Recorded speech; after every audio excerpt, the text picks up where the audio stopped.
His area became a Roman province and was governed by Roman procurators. From AD 26 to 36, the procurator of Judea was a Roman named Pontius Pilate. In conclusion, a word must be said about the rise of the synagogue, the Sanhedrin, the Pharisees and Sadducees, and about the Jewish dispersion in the ancient world. Synagogue and Sanhedrin.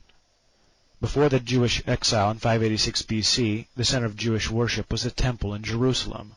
After the exile, the center of Jewish worship was the synagogue found in every local community of Jews. It had existed in Palestine before the exile. In Babylonia, the Jews, deprived of the temple, emphasized the synagogue for purposes of prayer, the reading of the scriptures, and teaching, more than they had done in the homeland.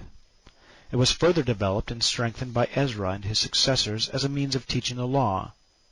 The book of Acts indicates that where there were Jews in the empire, there was a synagogue also. It was from the synagogue that Paul began his witness in any city he visited. The leader or president of the assembly was called the ruler of the synagogue. He was assisted by a reader of the scriptures, a leader in congregational prayer, and an officer who had custody of the scriptures and presided in the absence of the ruler.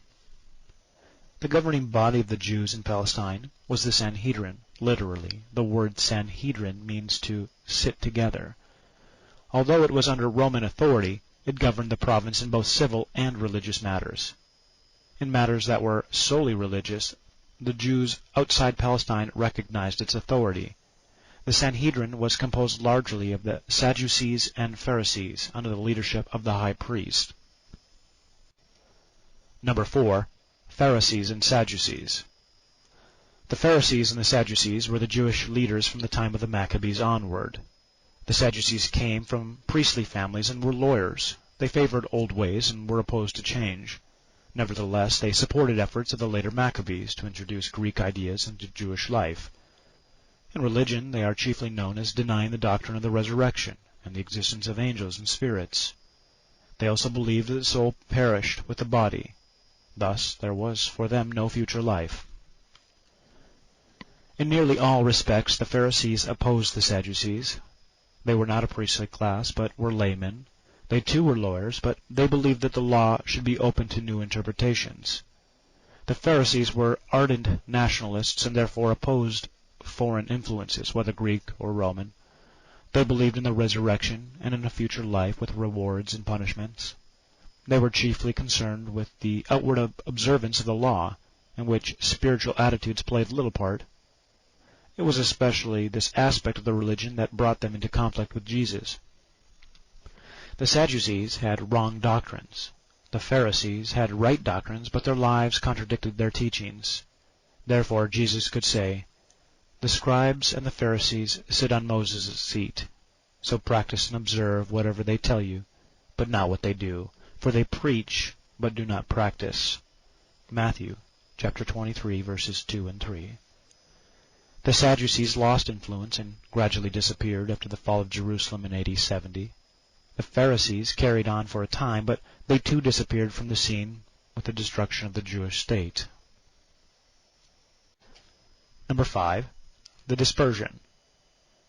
So far, our consideration of Judaism has been limited to Palestine. It is important to note, however, that there were many more Jews outside Palestine than there were in it. Deportations of prisoners of war, but especially the interest of commerce, spread Jews in all directions from Palestine. It is estimated that during the time of the early Roman Empire, there were about 2.5 million Jews in Palestine. There were 1 million in each of the areas of Egypt, Asia Minor, and Mesopotamia, in addition to about 100,000 in Italy, North Africa. Smaller colonies were scattered throughout the empire. The New Testament reference to the dispersion is impressive. John 7:35, Acts 2:5-11, with many other references throughout the book of Acts, James 1:1, 1 Peter 1:1. Inseparable from the dispersion was a synagogue. Together they established a natural base outside Palestine for the missionary proclamation of the gospel. The most important center of the dispersion was Alexandria, Egypt. There the Jews occupied whole quarters of the city. There the Old Testament was translated into the Greek language in 250 BC, thus making it available to the Greek-speaking world. It became known as the Septuagint. There also, Jewish intellectual life found its greatest spokesman in the famous Jewish philosopher Philo, about 20 BC to AD 42, to whom we shall return in the next section. Greek thought. Within the empire, the most important spiritual influence came not from the Romans, but from the Greeks. Roman power and Roman law controlled the military, political, and social and economic life of the empire. Greek thinking controlled the minds of men. Number 1. Early Greek philosophers.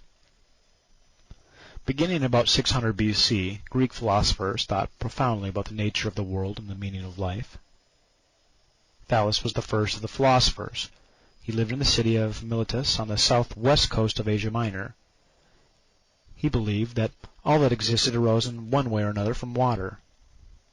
Anaximander, a disciple of Thales, taught that not water but the boundless atmosphere was the source of everything. The philosophy of Heraclitus, who lived in about 500 BC in Ephesus, also in Asia Minor, was more complex. The basic element of the universe, he said, is fire. Out of it all things arise, and to it all things return. Out of fire comes air, out of air water, out of water earth. Then earth returns to water, water to air, air to fire, and thus the endless cycle of change goes on and on. The combinations made possible by these changes cause the great variety of things that are found in the world, but none of them abides. There is nothing constant in life, nothing that is permanent. Life is like a flowing river. One can never step into the same water twice. Indeed, Heraclitus made the river a picture of his philosophy, which he summed up with the words, "All things flow." Nevertheless, the constantly changing world is controlled by a mind, a reason, which he called the Logos. This word should be carefully noted, for it played a very large role in the theological thinking of the early Church. Thales, Anaximander, and Heraclitus all lived in Asia Minor, which had been colonized by Greeks. A similar Greek colony in southern Italy also produced philosophers. One of its leading figures was Parmenides. Living at the same time as Heraclitus, he taught the very opposite of the Ephesian philosopher. He believed that there is no change at all. There is only one thing that exists, being itself. All the change that we experience and observe is appearance only. The variety, the beauty, the sadness, and the joy of life are appearances that exist solely in our minds. Strange as these views may seem, they presented a fundamental problem with which all serious thought about life must struggle. They raised the question, how are permanence and change, reality and appearance, eternity and time related to each other? How is the mature man related to the child out of which he grew? Change has made the child become a man, but permanence has kept the person the same. How is this to be understood? Number 2. Socrates and Plato. With Socrates, who lived in Athens about 450 BC, a change took place in Greek thinking. He was more interested in the quality of men than in the nature of the world.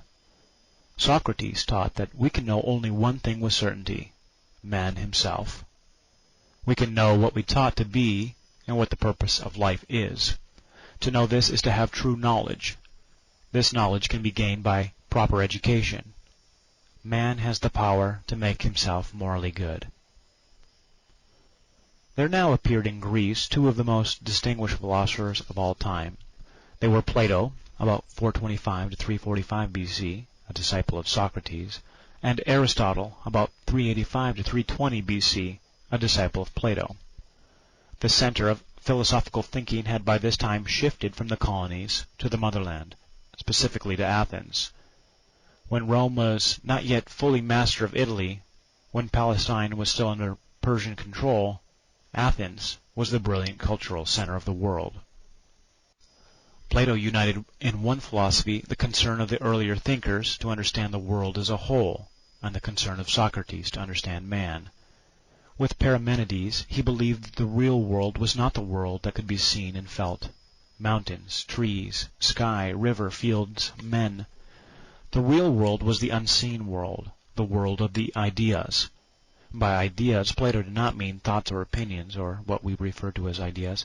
He meant spiritual realities that exist in an unseen world. In that world are the ideas of material things like tree, mountain, water, chair, and of spiritual qualities like courage, love, truth, goodness, and, not least, of the soul. These ideas exist in the unseen world in the order of the service to one another. At the very top of the pyramid is the idea of the good. But there is also another world, the world of matter. In its original state, matter is without form or shape. It is a disordered, unharmonious, formless mass, a chaos. However, we never see matter in that shapeless, formless way. The ideas stamp it with their character of order and meaning.